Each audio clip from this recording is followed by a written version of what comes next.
Hey, what's going on, WODU Studios? It's KBR Sports, the best sports talk show, your 24-hour day. I'm Brendan Avin with my two co-hosts.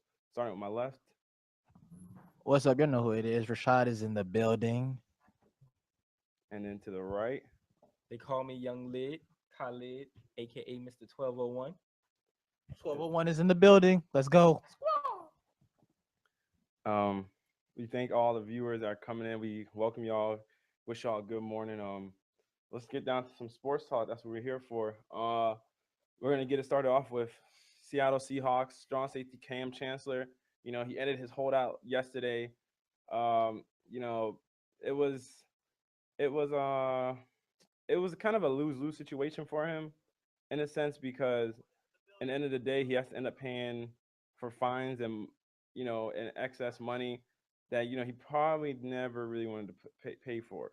So I mean, the team loses also. It's a lose-lose for both sides because on one hand you have the Seattle Seahawks who lost the first two games, and it's arguable that Cam Chancellor was there from a team that was 21st. That's 21st currently in pass defense amongst the rest of the teams in the league, and it was ranked number one last year in pass defense with Cam Chancellor there, and then being ranked 15th in run defense, where they were number three with Cam Chancellor there last year also, and they were number one in total yardage last year, and then they go to being like 17 or 18 this year.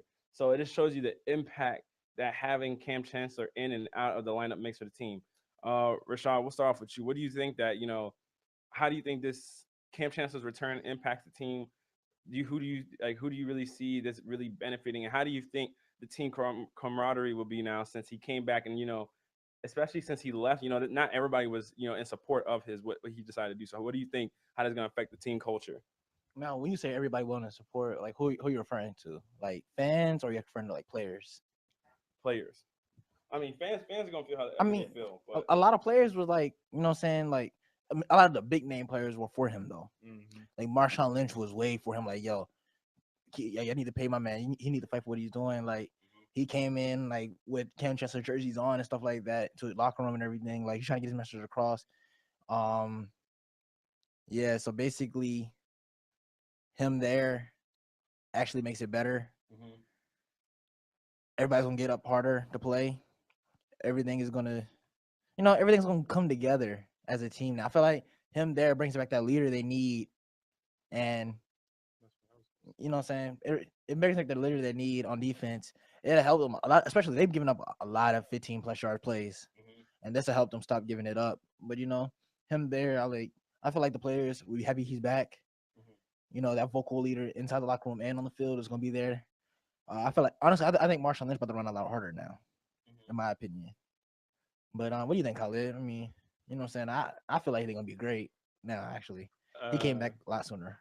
yeah, I think his return would definitely be better for the Seattle Seahawks in their current condition because they definitely need that defensive leader you was talking about to like bring the defense back together because it was looking kind of spotty for the first two games. Not to mention it was bring the team back together as a whole, having one of your big name players being holding out on being on the contract holdout for a while and not being on that team really did impact the team Mm-hmm. on all aspects, like on each player's what you call it behalf. So having him back would definitely it will bring the team back. I'm not gonna say back to that Pro Bowl or Super Bowl level, but they will still definitely be there was definitely be that playoff team we was looking for with that defense. So do you think Cam Chancellor coming back? Because I wonder if so many people are attributing so much of the Seahawks struggles to Cam Chancellor's absence, like he said So you're trying to about Marshawn Lynch's struggles with running the ball. Do you think that maybe Cam Chancellor's getting too much credit for what he does? Like, because I mean, they still struggle to run the ball with Marshawn Lynch. The offensive line still struggles to give Russell Wilson ample time in the pocket. They still haven't made use of Jimmy Graham. So it's like I mean, there's so many issues with this team that one player isn't going to fix. Cam that Chancellor is not going to be able to fix all this stuff. I mean, he's going to fix a lot of the gaps on the defense that the defensive side had issues with. But then even with defense now, I mean, yeah, he fixes a lot of the issues that come with the defense. But then a lot of we don't know the in depth like support of how because the way the way he was saying how Marshawn Lynch supported Cam, I didn't see that kind of support from Richard Sherman. I didn't see that kind of support from Michael Bennett. I didn't see that kind of support from Bobby Wagner. You know what I'm saying? I mean, they Richard Sherman gave out statements saying, I understand what he's going through. I understand what he's doing or whatever. Marshawn Lynch was the one guy to say, you know what? Hey, we need him in. Like, wore his jersey and everything. Said we need him in this locker room in order for us to be successful. So it's like, do you think it's going under the radar how, or it's being overestimated how people are just thinking he's just going to slide right back in and everything's going to be just how it was? I definitely think there's going to be some tension because even the comments that Richard Sherman had, they didn't sound too like inviting for Cam Chancellor, and it just sounded like a neutral answers or whatever. Mm-hmm. So it seems like there is still a lot of tension, and some people do feel a little salty about him not playing. Mm-hmm. And when he comes back, it may be a rocky start, like a couple weeks or so. But I still think they'll get back into the swing of it. No. It's not gonna be rocky. Other thing's gonna be rocky is how awful offense they have. That's the only thing. Their defense is about to be phenomenal again. You think so? That one person is about to change that defense from what they're like 20 something right now. Total, Ju- they're like ranked in total yards. They're like 17 or 18, and then in passing defense, which is where they're getting killed at, it's the 21st. Yeah. So that's definitely about to change. Mm-hmm. Now I'm not saying no. I don't see. He's a different type of safety. Like I don't look at him as a ball hawk safety, or don't look at him as a big hit safety. Even though he is a big hit, I look at him more like a hybrid. Like he's like a Troy Polamalu. You know what I'm saying? Mm-hmm. Like when Troy Polamalu and Bob Sanders in the league, you have Polamalu the hybrid safety, you have Bob Sanders the ball hawk. But see, it's gonna bring him down from 21st, but it's not gonna bring him top 5. Mm-hmm. It's gonna. I don't recovering like that. Remember, he hasn't played at all.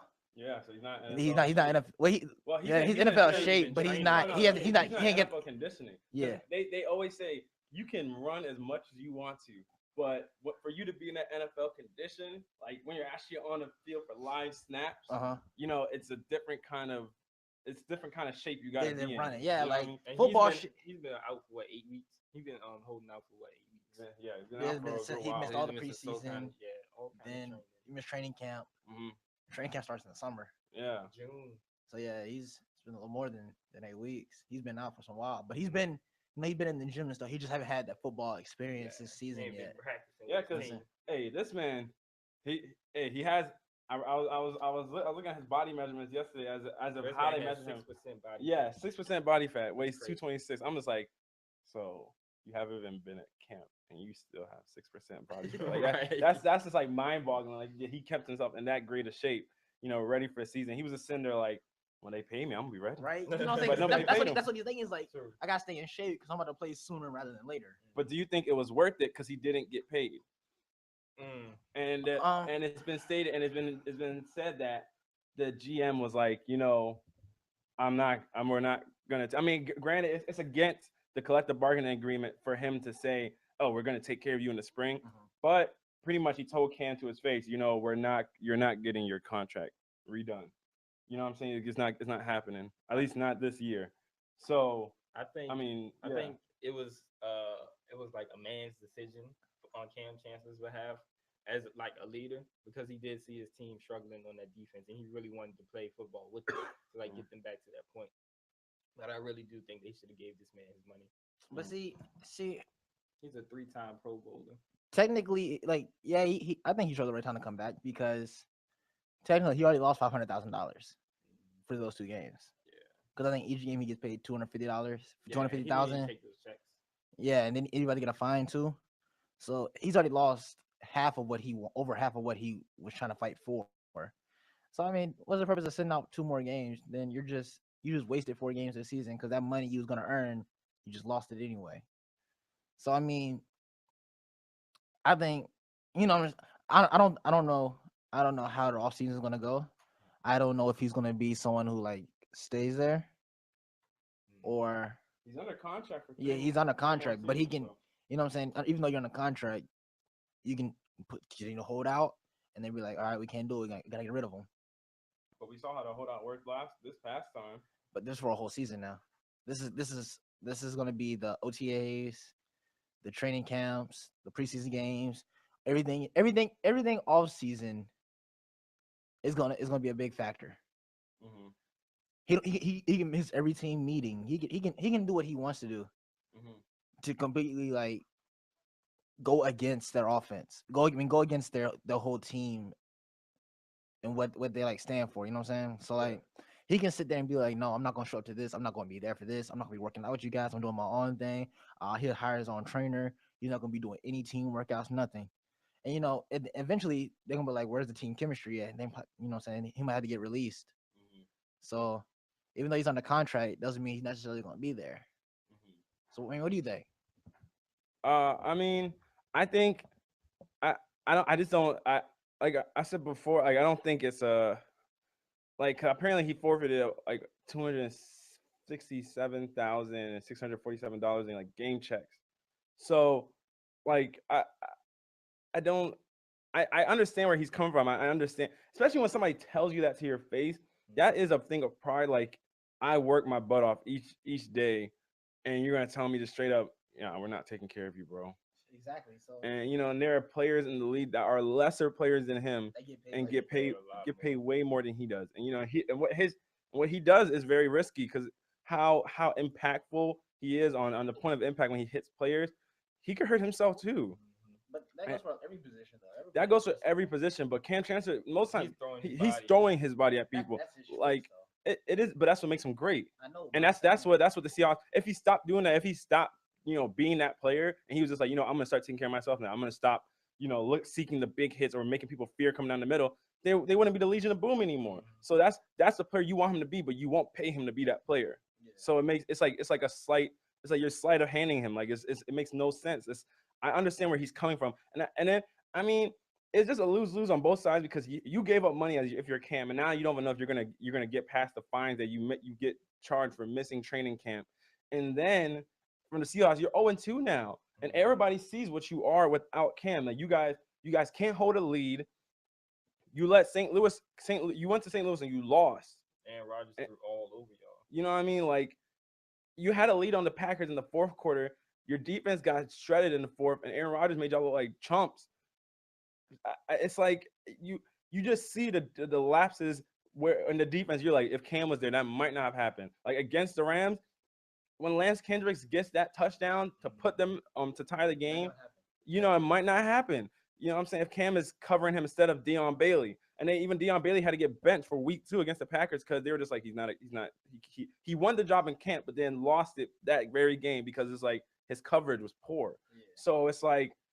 It's just like you wonder, like if you wonder because as an organization, I understand where the Seahawks are coming from because if you allow Cam Chancellor to hold out and then you reward him by renegotiating his contract with years on it, you're setting a precedent for every other player that if they don't like their contract years beforehand, because normally teams will renegotiate it with the player like a year before it expires, like Russell Wilson. His contract was going to expire this upcoming year, so. It's like that's why they renegotiate his contract with him. Same thing with Marshawn Lynch. But Cam is 3 years away for his contract to expire. So it's like you wonder, like it's like if you're the Seattle Seahawks, every other team sitting there looking at you like, don't do this because if you do this, you're gonna set the stage for everybody to start being like, okay, I don't like my contract. If somebody has a great season and they're like, okay, I'm better than this cornerback or I'm better than this running back. 3 years before the contract expired, they'd be like, I want more money. yeah, I want more money. Renegotiate the contract with me. So either way, nobody wins, and you just eat both sides. And now it's just awkward because now you have a player coach and Pete Carroll who apparently is all about his players. But then when it came to taking care of Cam, there was a gap. There was a gap there. But technically, Pete Carroll doesn't pay that money to him though. But Pete Carroll does have an influence in the signings and everything. He can go sign a player without the general manager and them's approval. Like the coaches have a lot of power than people know. Like if he really wanted Cam to get the money, he could have pushed very hard for Cam to get the money. But apparently he didn't push as hard as Cam wanted. He didn't even push like as hard as or he give him the kind of support Marshawn Lynch wanted. I'm betting you if Pete Carroll was as much an advocate saying we need to give him his money, Cam Chancellor would he probably wouldn't have even held out if Pete Carroll was on his side as much as he wanted him to be. But I'm pretty sure that Pete Carroll was on the same side as the GM with the stance of, you know what, we're not budging. You know, you're just gonna have to face the music. And so that's why that's why he held out in the first place. And he was just like, you know what? Now it's awkward because you got to go to camp. You're gonna go to a game and you got Pete Carroll coaching. And you're just like you didn't look out. yeah, you know what I mean? It's just in your head. I mean, at the end of the day, it's a business. But then, like that. on the off days, it becomes the toughest on the days when you go to practice and stuff. And you're supposed to be chummy with this guy, and then you just know at the end of the day he wasn't looking out for you. So it's like, I mean, how do you see it if you don't see it that way? Like, I don't feel like it's gonna be like since he's coming back, looking at Peter Carroll like, yo, you didn't hold me down or nothing like that. I don't. You don't think I don't. he'll look at it that way? You don't? No, I think it goes to the back of his mind. I think so. Really? Because he understands that his team's losing. He needs to be completely focused on the game. No, I'm not saying he won't be focused on the game, but I'm saying there's still a tension there between player and coach. I don't think it'd be because Pete Carroll never really like said anything like I don't want him here or anything like, you know what I'm saying? He never said nothing that I don't want him here, but he never said get him his money. But so I mean, that's like all right. So right. He never said give him his money, but when it came to Russell Wilson, they were ready to give him his money. But that's the general manager, though. But when it came to Richard Sherman, they're ready to give him his money. We're not We're not absolutely. Are you sure? Yeah, Pete Carroll was ready and resolute to get them their money.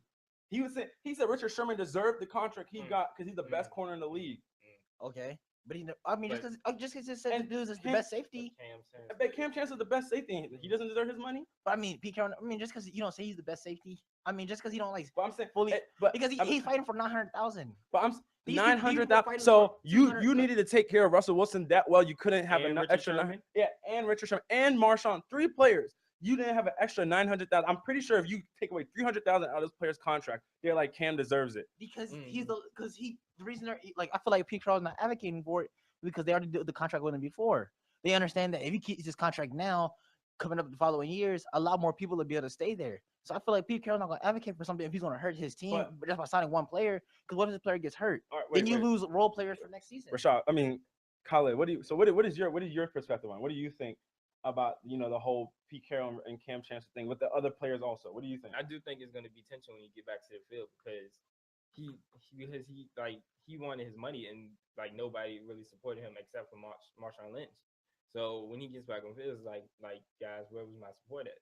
When, like I'm playing at this Pro Bowl level and like I'm playing like All-Star and like everybody else is saying that they're like the best in the league or whatever. And I'm actually showing that I am. Yeah. But I can't get the best in the league paycheck. Yeah. Because if you give them that paycheck, you can't keep nobody else. But the thing is, they don't have the money. But that's to Richard Sherman. Yeah, that's the thing. You gave that money to those guys, knowing where your salary cap was at, and you still signed Cam Chancellor to the contract you signed him to when you had. And he agreed. He agreed, but he didn't know the money he was worth. That's the thing. But then he sees other people getting taken better, and that's why he was like, "Oh, okay, maybe," because everybody else was on the same contract level as he was, and he signed his deal first. Then Russell Wilson got his. Then Marshawn Lynch got his. Then Richard Sherman got his.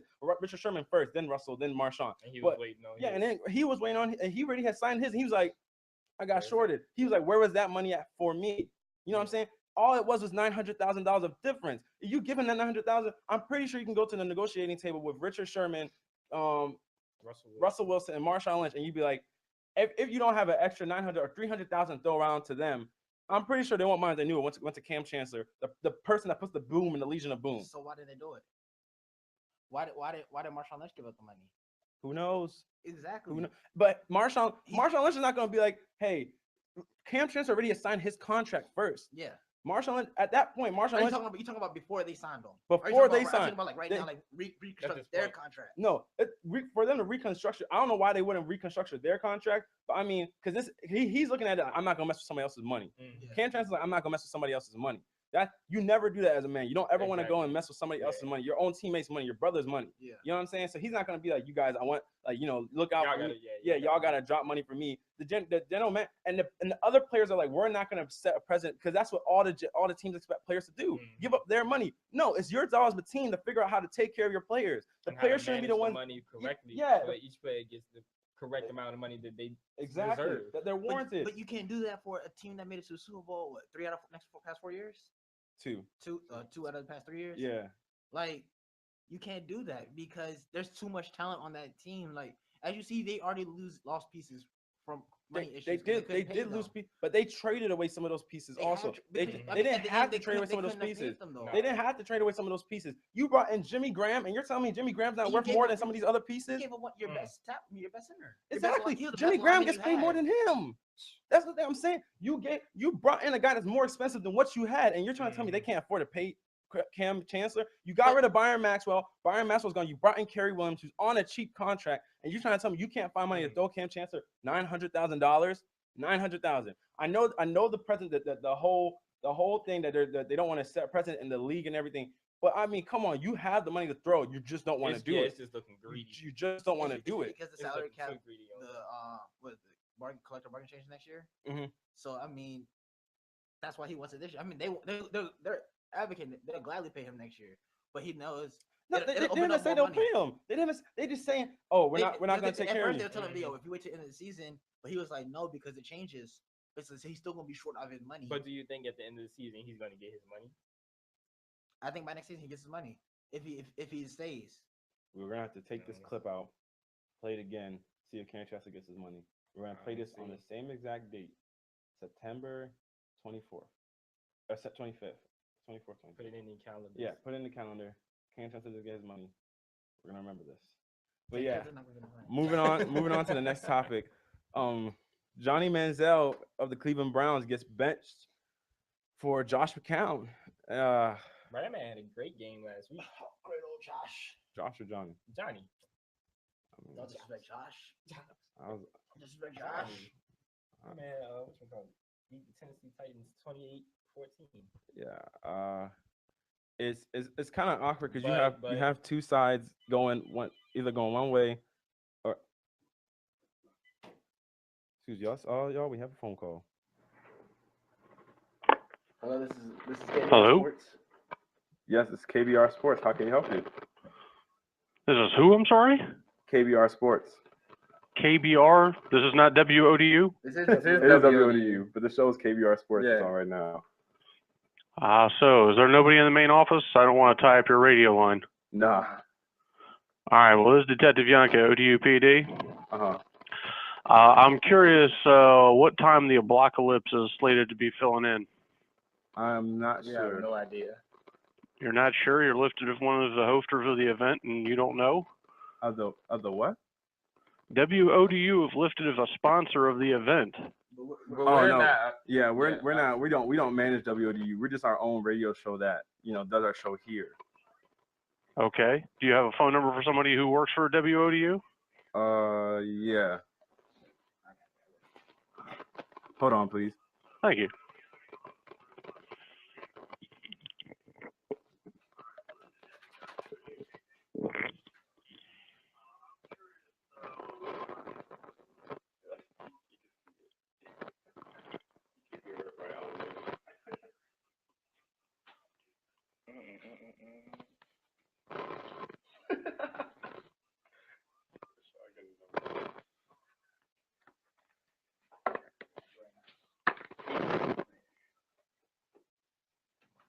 Excuse me, sir. Are you there? I'm here. All right. The number is 703 Mm-hmm. 297 9761. And who is this? Brendan Abbott. This is the front office. Yeah, it's it's the WODU radio station. Front office. There's no number on the door. Brendan Abbott. ABBOT? ABBAN. Got it. Yes. Thank you. You're welcome. Well then. That was awkward. That was so awkward, y'all. Right, he called right in the middle of our show. Right in the middle. I'm not even talking about sports. No, though. right? Like, we I coulda- thought he was about we to get some coulda- input in. We could have got a nice little. Oh, KBR Sports, we're here. We're ready. Let's get to talking. I don't know what I was saying. We're talking about somebody named Johnny. Johnny Manziel. Yeah, somebody named Johnny. What in the I world? didn't even get the officer's name. But anyway, yeah, Johnny Manziel getting benched for Josh McCown, who under the Bucks was 1-10. His leaders while he's playing for the Bucks at the start, he was 1 of 10 or 1 in 10, 1 win and 10 losses. Y'all, how do y'all think about? How do you think this Do you think this benefits Johnny? Do you think this benefits the Cleveland Browns team? What do y'all think of for this? How this benching is going to affect the organization, Johnny, and the rest of the team? Call it. Let's start off with you, Didn't Johnny McCown like just come off like a concussion or something? Josh. Yeah, Josh. Yeah, he did. Just came off a concussion, and they're gonna start him in this next game. Mm-hmm. Well, uh, against the Raiders, even the Raiders, like you gotta put Johnny Manziel in. Like Josh McCown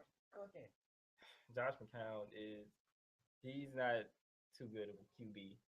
And not to mention he just came off a concussion injury. They need to definitely sit him for a little bit longer, see how Johnny Manziel is gonna play. I mean, Mike Patino's decision to start Josh McCown, I don't think was a very smart one because that man's not all that good. Like they lost their first game, 31-10. Mm-hmm. And with Josh McCown starting, I mean, Johnny Manziel got in the game, but he did have 2 fumbles. He did have 2 fumbles last week. It's like right now it's kind of like wishy-washy because Josh McCown, he's not performing at the level they need him to perform, and Johnny Manziel is fumbling the ball. Yeah. So they just, I don't know. They need to start Johnny Manziel over Josh McCown. Josh, the greatness McCrown. Give that man a crown. Nope. We're changing his name, but not maybe for real. Maybe for real. Nah, like, see, I understand where Cleveland's coming from. They feel like since Johnny Manziel's 22, 23, that he still has plenty of years to learn from sitting on the bench and watching. Even though he got them to win, it's like it's only one game. Basically, Josh McCown is 0-1, Manziel is 1-0, right? Mm-hmm. So they're looking at it like Josh McCown probably could have won that game as well. So I mean, you can't just because he had a concussion like completely bench him. Just because Johnny Manziel won, he did what he was expected to do as a quarterback, is win the game. Mm-hmm. So they feel like just because he won the game, he doesn't need to start still. So they're still trying to make him learn, and not going to punish somebody for getting a concussion. Yeah. Now I understand, like if he had one of those long concussions where he was out for 4, 5, 6 games, and Johnny Manziel went on like a win streak or won over 500, then you keep him starting. But as of right now, I feel like the Drew Bledsoe effect. Yeah. So I feel like Johnny Manziel got to ride it out, stay mature, stay professional, and just ride it out. His time will come. I mean, he is staying professional. Well, okay, so Kyler, why didn't you think that? What do you think they gained from Johnny starting over Josh? Like, why did you think they made a mistake by benching Johnny? They definitely have a more effective QB. I mean, this man completed 8 of 15 passes for 172 yards, so he was definitely passing over 500. So his efficiency is looking a whole lot better than Josh McCown. And I mean, he did have the fumbles, and he definitely he has to improve his ball security. So it's just looking like a better opportunity to win on Johnny Manziel's part. Are you for the team? It's a better opportunity to win. Well, Johnny Manziel will provide more points. Put it like that. But Johnny Manziel isn't fully accolade or accustomed to the offensive scheme that the team runs. And like you did say, he is fumble prone. He does fumble a lot. Mm-hmm. And even in that first game against the Jets, he threw 1 touchdown, he threw an interception. Mm-hmm. Josh McCown led the team 90 yards to the end zone before his, concussion, before he got hit. He was 5 of 8 on that drive against the Jets defense. So, I mean, the Jets defense. Yeah, the same Jets defense that gave Andrew Luck the same a lot of problems. So if you look at it this way, like, what about the veterans on the team? Because Johnny Manziel is still a future product. He's a product that's in the works. You know what I mean? He's what Aaron Rodgers was sitting behind Brett Favre. Granted, Josh McCown is no Brett Favre, but you sit Johnny Manziel behind a veteran that's willing to teach him the ropes. So you say he gives them a better chance to win, but there might be a lot of players on that team that would debate with you that Josh McCown is a better chance because he's more, used to the NFL speed. He knows the offense better. He knows the ins and outs of the NFL a lot better than Johnny does.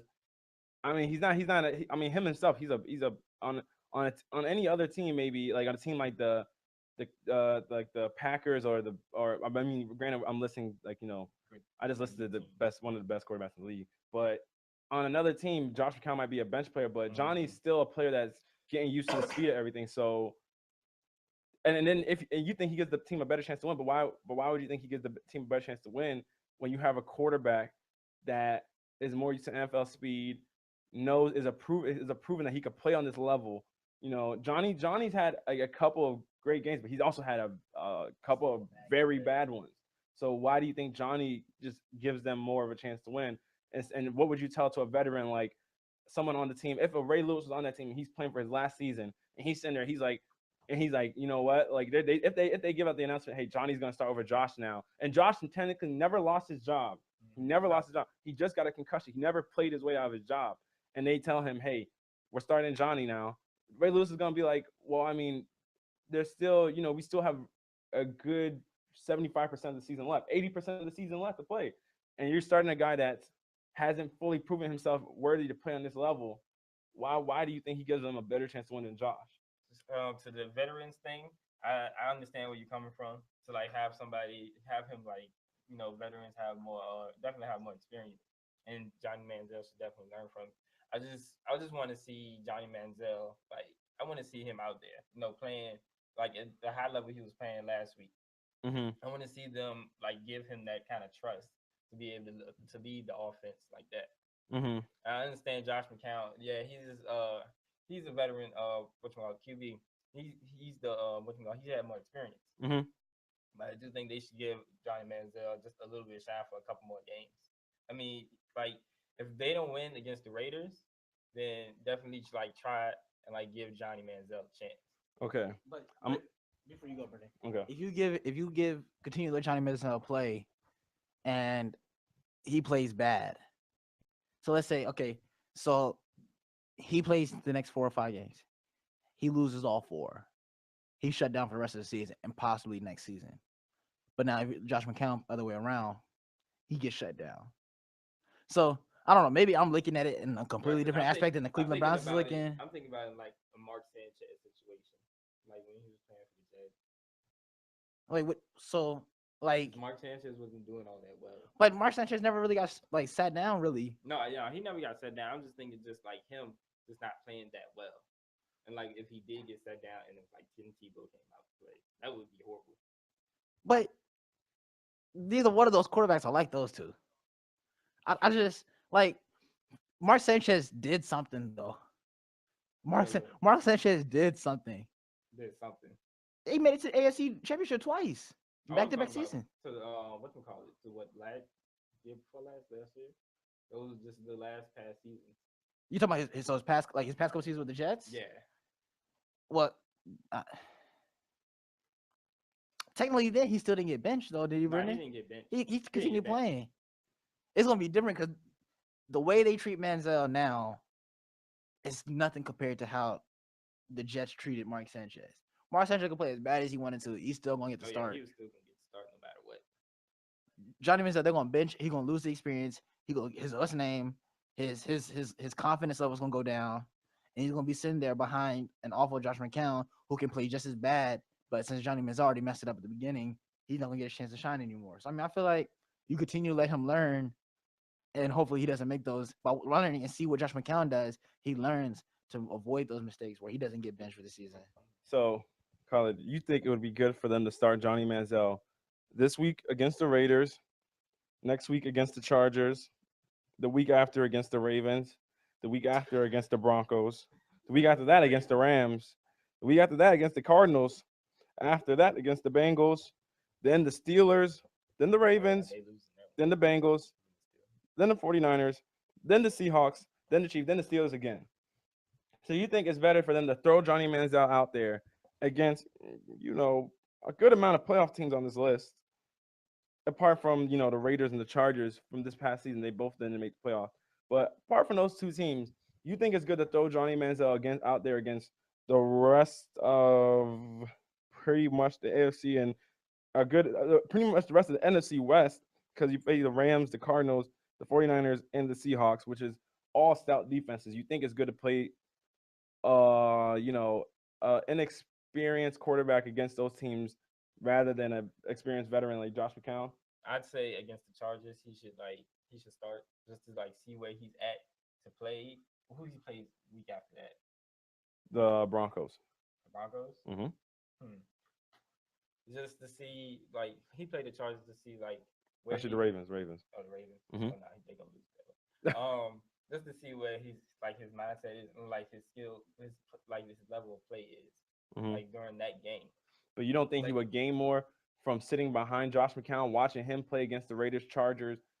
I'd say he learned more definitely playing sitting behind him and against like the Ravens, the Steelers, and the Broncos, whatever.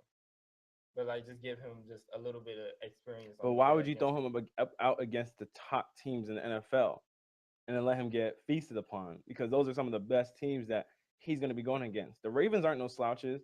The Broncos aren't No, I slouches. said let him sit behind what you call Josh McCown Hmm. and learn during those games.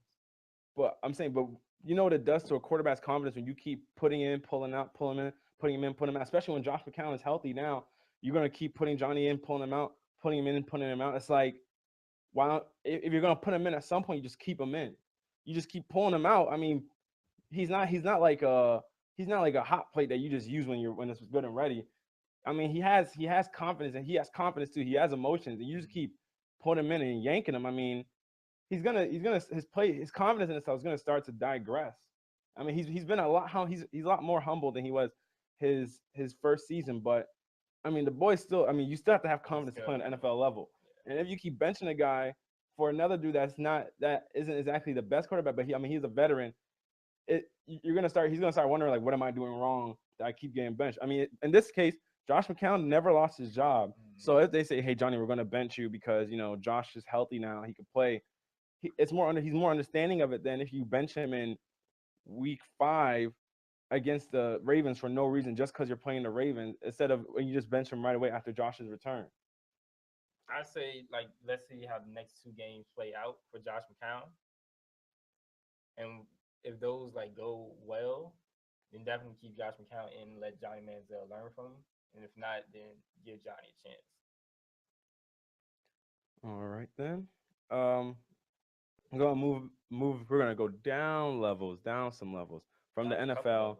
down to the high school level. We're gonna talk about the 2 high school Texas high school players who assaulted a rep. Well, didn't really assault him, but yeah, they assaulted him. He knocked Yeah, him back. they hit him in mid-game action on purpose. You guys can look up the video. Just type in 2 high school football players hit ref.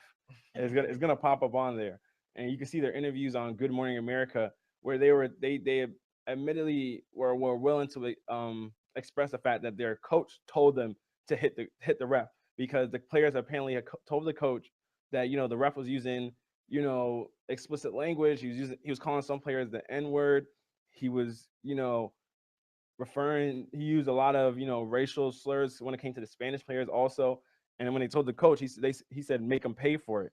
So now it's this big hubbub of who deserves more blame, the coach or the players, and how much accountability do the players take from this experience, since they are the ones that went through with the hit, even though the coach told them to do so. So Rashad, well, as you know, Khalid, we're gonna start with you. Who do you think is more to blame, the coach or the players?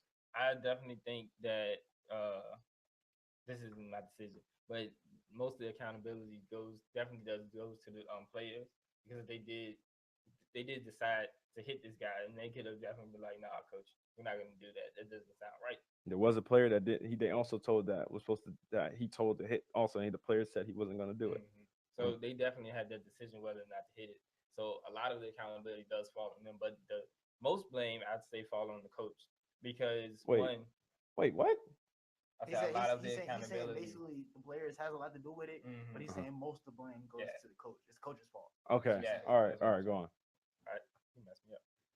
Most of the blame. I was confused the way you worded it. I was like, wait, you can't put most on both. I Yeah, said go on. most of it. Go on. Right.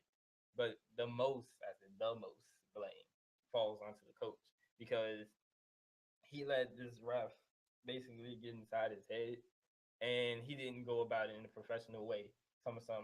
The way he said it, it was just like he had no regrets about the decision to hit this man, Mhm. and yeah, like he was like make him pay. Like that just sounds so spiteful, especially for the referee because the referee is definitely the important piece right there.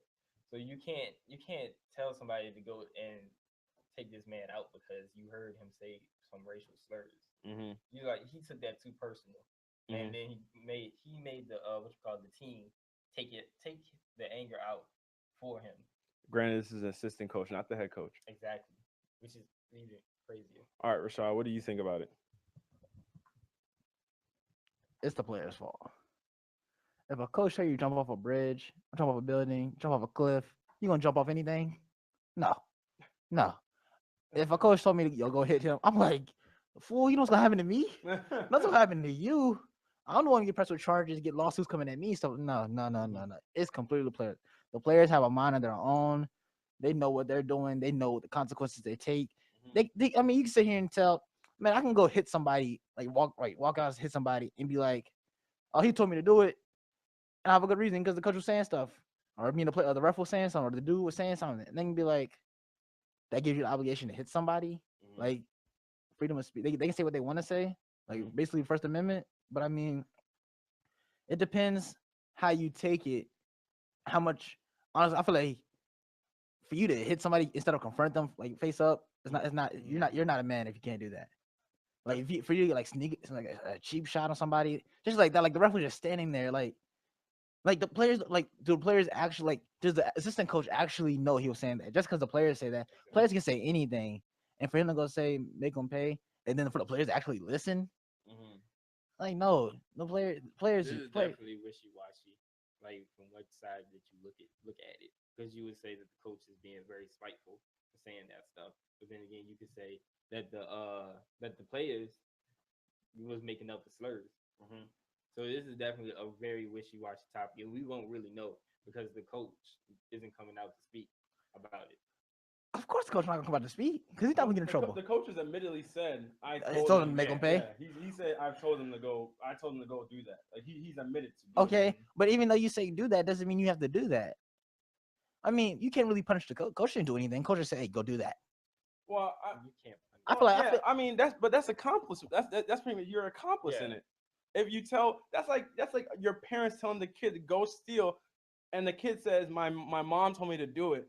The kid knows it's wrong, but the kid's still gonna be the one in trouble instead of the mom. No, the mom will get in trouble also because you told your kid you're an accomplice you're an accessory to the theft. You're an accessory to that ref. Basically, an accessory to the theft is someone who assists on them escaping. No, you told them if you come up with a plan to go take something or to go hit somebody, you come up with a plan with somebody else. If you hire a hitman to go kill somebody, if the police link you to hiring that hitman, you are still going to get in trouble. Yes, or are you gonna get as much trouble as the person who actually killed the person? No, you're not gonna get as much trouble as the person that killed the person, but you're still gonna get in trouble. You're still gonna get in trouble. So you're still gonna get in trouble. Okay, so who's the assistant coach gonna sue here? Let's say he does sue. Not assistant coach, the ref. Who's the ref? No, the ref will put charges against the players. Against the players, yeah. The coach is gonna be sitting like this, like, yeah, I told him to do it. So it's the players, like the players' stupidity to go out there and hit them. Yeah, that irritates me. I think their loyalty to their coach just put them in a bad position. Yeah, just put them in the bad position. I don't care how loyal you are to your coach. You don't go assault somebody and knowing you can get charges for no. It's the player's fault. Rebuttal for that? Wait. All right. But it does, like, you don't know how long they've been together. Like, this loyalty can come from like their freshman season. It doesn't even matter. Brendan go tell me to do something right now. If it's foolish, I'm gonna be like, no. No. Y'all are peers. This man is their superior. And they're like, I've been with my dad for 21 years. He can even say something. I'll still be like, yo, no. If it's something crazy that's gonna get me in trouble, no. It doesn't matter who it is. It doesn't matter how long you've been with them, yo. If you know you're gonna get in trouble for something like that, especially like where you can get lawsuits coming at you or you have a chance of going to jail, No, I'm not doing that for anybody. Like I don't care how close you are to them. Yeah, but see, that's you.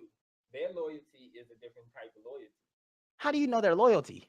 because they obviously listen to their coach. Well, And it was a bunch of players on the team that saying, okay, we're not gonna do this. So just this outlandish act of hitting the referee, but they know they was gonna get penalized and punished for, and they still went along with it because their coach said so. That's loyalty. I don't think that's loyalty. You don't think that's I loyalty? don't think that's loyalty. Okay. Well, I think say, you just I'll have say two stupid something. players. I'll say something to Khaled's point. So, what if you're a player and you don't listen to the coach and he benches you? Then you get benched. And I. But what if you have aspirations? What if this is your senior year and you have aspirations of playing college football? I'm and you're playing a big name I'm opponent. immediately going to the school board. I'm telling everything that happens, why I got benched, and Mhm. everything. It's going to get corrected. Because you not believe that some players, even though they know it's wrong, because everybody does something.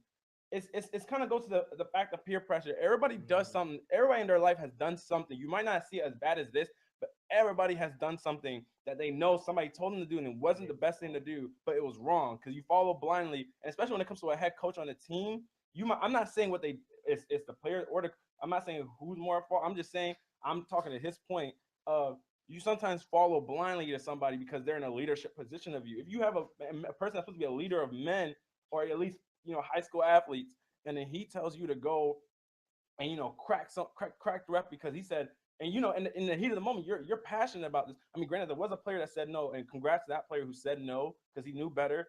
In the heat of the moment, if you're getting called the N-word or something like that, or you're getting called a Spanish racial slur, you're just mad about it. You are so mad. you're mad about And it. then you And have to think about it. They are high schoolers. They are children, and they don't have like the voice that we have after being like independent and being in college and stuff like that. So they are a lot more dependent on the leadership. Exactly. They are, figure. but I mean, still, like you said earlier, like basically they get benched or because they're coming to a college team. You get hit with this charge, you're not making a college team regardless. You're not. But I'm saying, So what's the in the heat of in the heat of the moment? in the heat of the moment, you're just like, okay, I'm that gonna follow loyalty to coach's their coach orders. fault. Yeah, You, that you, loyalty to there's a, their there's a you lot of can't things. hit there's a a lot court. of You things. can't hit a ref. But I'm saying there's a lot of you're not. You can't. You're not supposed to. But I'm saying there's a lot of things that you thought about in 2020 hindsight you wouldn't have done in your life. This is one of those things for them. And I'm saying the coach though wasn't the one that was in the heat of the moment. He wasn't the one that had the racial slurs said to them supposedly. The players were. So the players are in a different state of mind than the coach. If somebody's getting ready to fight somebody about something that somebody said, they're the ones that are in the passion. If I'm They're sitting not back, gonna think about it. They're gonna not fight. thinking about it. They're heated about it. I'm the one that's sitting back looking at the situation like this is stupid. This is not worthy. That's the coach's job to evaluate the situation and say, guys, you know what, just ignore it. We'll address it afterwards with the the council, the community council or the school board with the referee and trying to get the referee taking off reffing our games or reffing the games in general. But that's the coach's job as the adult. Okay, as the game, but you can be that same person while you're sitting back, like this is not worth it. They can be the other dude over there, yo, swing. You know what I'm saying? So technically, there's gonna be the other guy. Over neither there one of that those says people, swing. neither But one of I'm those people saying- is wrong. But I'm he was saying- heated about the argument. He's in that mindset that he's gonna fight, and he's already like his adrenaline's already rushing. He's gonna be ready to fight, even though you're sitting back like I'm not gonna do this. No, but that even though that happens, even though you're in the heat of the argument, you still like you don't lose. You don't see red completely. Like you still Some people do. Some people you can't. in a football game for someone saying the N word or a can't- Hispanic racial You slur. can't. Not everybody grows up the same. You can't say that somebody doesn't like somebody that grows up in a different time period or grows up in a different setting might be more sensitive to a certain thing. But that's we're said to in them. this same time period. No, I'm saying, But there's but I'm just saying, different there's circumstances different for each person. circumstances. We have grown up in a different setting than maybe some other than maybe them two players did. Mm-hmm. We're black kids. Those two kids are Spanish. That already distinguishes the way we've grown up. It might be similar in some cases, but in some other cases they're different. And they went and told the coach about the N-word being said to another player, but then they had a different Spanish racial slur said to them. Okay. So they might feel a certain way about that slur being said to them than maybe the other player felt. So we can't say that they might not be seeing red right in that time. You always have time to think because sometimes some people really are just that passionate and football is a very passionate and aggressive sport, and you already have your adrenaline going. And granted, you gotta remember how old these guys are. They're 17, 16 years old, and at that age, that's when kids feel like they're invulnerable. Nothing can touch them or anything. So them thinking, they're like, oh yeah, we're gonna get them. and I feel like the coach, as the coach, it's your job to settle them down. But hey, guys, get your heads together. We don't need to. As an assistant coach, you don't even tell the head coach about this. You just go do it. You act as your own as the assistant coach. You're gonna tell players to hit a ref. As the assistant coach, and for players not going to the head That's coach, irresponsible it's irresponsible no, on players too. no, it's not. It's not. But I'm saying, You can't go to a smaller level coach. but I'm saying, but what if that assistant coach is the defensive coach? You always have a more of a closer relationship with your defensive coach than with your head coach. Wherever coach coaches your position or your side of the ball, you're more close to. So what if that assistant coach was a defensive coach? What if we don't know? But I'm saying we can't say that he wasn't though. And still at the end of the day, that's an adult on the sidelines. That might be the first adult you ran to. If I am playing, if I just finished the plane, I'm over here by Khalid. I'm gonna talk to Khalid instead of running all the way over here to you to tell you what just happened to me. If you're an adult right here next to me after the play just happened, I'm gonna tell him, hey, this ref said this to me, this and that. You're the adult that's right next to me. And sometimes, as a safety, you're back there. They're both safeties. Yeah. You're back there, and the coach that's I know from you right there. There is always a coach that's gonna be right there. And if that first coach was the assistant coach that was there, you're going to talk to him first. You're not going to run all the way to the line of scrimmage where the head coach normally is because he's lined up with the ball looking at the play from the start. So normally where the head coach is, you're not going to run all the way up there. If you're the safety, you're going to be back there with the defensive coach who's watching the play happen from the back because he's watching the defense while the head coach is watching the point of attack on both sides of the ball. You see what I'm saying? So we can't – granted, we can't say if he's a defensive coach or not, but I'm saying if that's the first adult they went to. The fact is, they didn't act right away on their own. They went to an adult first, and the adult told them to act in that way. But then they still took action. They did so. I'm not saying they're not. What they did was right or wrong. I'm not saying it was wrong. It was wrong. But I'm saying we got to also hold the coach very accountable also. You know what I'm saying? Because that's just irresponsible and immature for you to tell your players as an adult to go hit the ref. It's wrong. Mm-hmm. And that they're going to be penalized for it, and you might not get any of much of anything of penalties. Yeah, but it's just so irresponsible on his behalf. Yeah, man. But quickly, let's go through the week 2 predictions. We'll go through mainly the key games that coming up. We're gonna start out with fellas? Who do you, for 0-2 team? Going to see a 2-0 team, a stout defense in their own. Who do y'all have winning Eagles versus Jets? The Jets, because Eagles are some boo. That's just because you're a Cowboys fan. It's not because I'm a Cowboys fan. It's because DeMarco Murray has 21 carries on 11 yards. Yeah, I think the Jets will win because that defense they got some great defense, and the Eagles they're not looking in sync. Okay. They're not looking too together. I also agree that the Jets will win because the Eagles' offense and the Eagles' offensive line, man, it looks awful. I mean, DeMarco Murray, I saw Mike this morning. I saw what Mike Greenberg, I think, was saying how did DeMarco Murray get a pulled hamstring? He doesn't go anywhere anyway. You know what I mean? Like, he gets tackled in the backfield. So how do you get a pulled hamstring? You're not going anywhere. So yeah, I'm definitely gonna pick the Jets also to win this game because their defense, they're locked down on both sides. The Eagles aren't gonna be able to throw the ball the way they want to. The Jets defensive front is very stout. They get into the backfield real quick. They put pressure on the quarterback, and Sam Bradford doesn't like being touched. And if you got Darrelle Revis and Antonio Cromartie on both sides, you're not gonna be able to get the ball out quick. And that pass rush is gonna get there fast also. So I mean, it's not looking good for the Eagles. So I'm gonna pick the Jets also.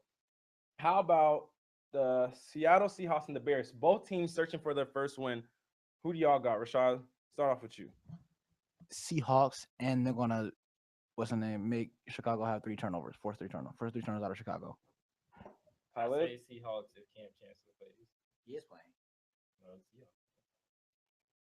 I'm gonna pick the Seahawks too because the Bears are just an accident of astronomical proportions. I just don't know what's good with their life. Jay Cutler, he gets injured from eating salsa. I'm just saying, like, I never seen a quarterback that gets paid so much money just be so bad. What about the game today, though? What about that game? The Redskins and the Giants? Yeah. Who cares about them? The Thursday night game. Screw them. No. But OBJ, go out there and get your first win against the Redskins. But how about the Giants actually hold on to win a game for once? Oh, How about you yeah, actually? oh, yeah. How about you They're actually hold on to win a playing game? How about the you actually, Redskins. you know, Eli Manning, you actually get out your aloofness. You know, They're playing the Redskins. It's a different team than the two teams they played last year. but the Redskins have a pretty good defense. Yeah. You're going to expect the Redskins. You're about to lose. I meant Eli, no, man, Redskins is been about to lose. choking. Redskins, no, Eli's not choking again. And He's not who- choking 3 games in a row. They started off 0-2 the season 2007. And who Let's on the bring that up. Giant? Who in the Giants line is about to stop Alfred Morris and Matt Jones? That They're running, about to that stop two-headed running. themselves. They're about to stop them. That's how bad the Redskins are. Let's not worry about that. I'm picking the Redskins to win They're- tonight. they're lucky- Redskins gonna win just they're because of that. I'm lucky gonna pick the 1-1. Redskins to win. They're lucky Falcons 1-1. and We'll go to Cowboys. this next- what's the name? Falcons and Cowboys. Which team will get their first loss of the season? Falcons and Cowboys. Both are 0-2 or 2-0. Khaled, who do you have winning this game? Take the Falcons because Cowboys ain't got Orlando Scandrick. There's Brian or Tony Bryant, and Brad Whedon is not Tony Romo. All right, go ahead. Actually, we don't even need to go to him. Yeah, we already know. It's just not been. Brandon Weed's been in his offense for 2 seasons now. He's ready to play. Oh my He know God. what he can do. He's always ready to play. We're ready. Just watch. Wait on it. Y'all doubted us this past season. Past week against Philadelphia. I picked y'all to win. He did. Yeah.